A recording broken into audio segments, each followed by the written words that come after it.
只因开了一剂普通经方，却被判了天价赔偿。就在2011年，北京的一家中医铺因超量开出了40克的半夏而被告上了法庭。尽管当时许多中医界有名望的人士都站出来支持开经方的这位老人，并提交了证明，认为所开的经方合乎药理，但最终的结果出来还是裁定中医铺要赔偿477万。这个天价赔偿一出让全国的中医那是人人自危，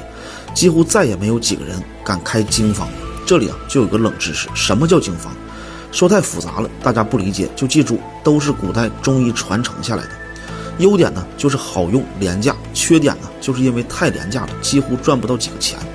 还有经方讲究的是药简利专，所以经方中的本草少则2、3味，多则也就7、8味，成本太低了，根本无法满足足够的经济效益。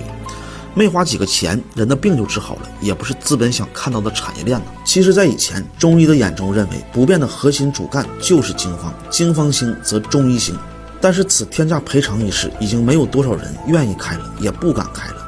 北京中医药大学经方学院的李纯教授也被这个问题困扰着，在推广经方的过程中呢，因为经济效益太少了，多年以来一直推广不出去，始终被各大医院拒之门外。在屡屡失败之后呢，李纯教授他还是不甘心，于是他便带着他的团队跋山涉水的拜访了很多民间的老中医，把能搜集到的还没有失传的经方都整理起来，然后还花了几10年的时间去验证了所有的方子，最终确认无误之后汇编成了这一本书，叫《特效处方大全》。然而就在出版的时候呢，日本又想花大价钱买断这本书的内容，好在李纯教授重力排外全部都给拒绝了，并且将其免费公开出版，让所有普通的老百姓都能看到既便宜又好用的方子。这本书里详细的说明了每个方子的用法、用量还有注意事项，并且还标注了加减方法，什么方子适合什么体质和什么情况，都给你说的清清楚楚，不管你是老人、小孩还是成年人都能用得上。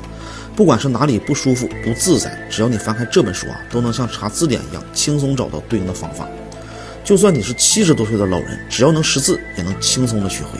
真心希望每一个人都能收藏一本，对你自己和家人的健康都有用。